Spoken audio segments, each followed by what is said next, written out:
মুষলধারে বৃষ্টিতে পানি জমে জলাধারের রূপ নিয়েছে রাস্তাঘাট। অনেক জায়গায় রাস্তায় চলাচল করা গাড়ি পানিতে ডুবে যাওয়ায় স্থবিরতা নেমে এসেছে সড়ক যোগাযোগ ব্যবস্থায়।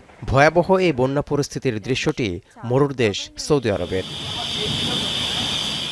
চলমান শৈত্যপ্রবাহের মধ্যে মক্কা মদিনা এবং জেদ্দায় সোমবার থেকে থেমে থেমে ভারী বৃষ্টি অব্যাহত।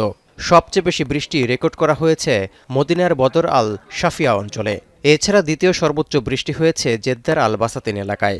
রাজধানী রিয়াদেও মঙ্গলবার হয়েছে শিলাবৃষ্টি।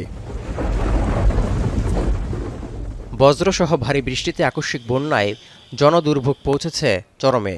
মঙ্গলবার কিং আবদুল আজিজ আন্তর্জাতিক বিমানবন্দরে বেশ কয়েকটি ফ্লাইটের সময়সূচি বিলম্বিত হয়েছে বলে জানা গেছে।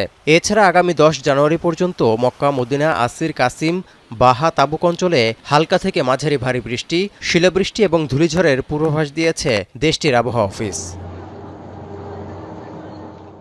এই অবস্থায় ক্ষয়ক্ষতি এড়াতে সর্বোচ্চ সতর্কতা জারি করেছে কর্তৃপক্ষ। বিশেষ করে গাড়ি চালক ও সমুদ্র সৈকতগামীদের সতর্কতা অবলম্বন করতে এবং নিম্নাঞ্চল সহ ঝুঁকিপূর্ণ এলাকাগুলো এড়িয়ে চলতে জনসাধারণকে অনুরোধ জানিয়েছে crisis and disaster management centre.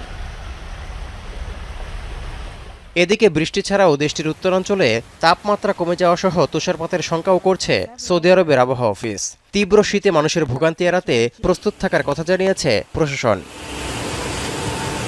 এখন সৌদি আরব। একনল হ্যান্ড ওয়াশ 100% প্যারাবেন ফ্রি, তাই নিরাপদ হাতের জন্য আস্থা রাখুন একনলে।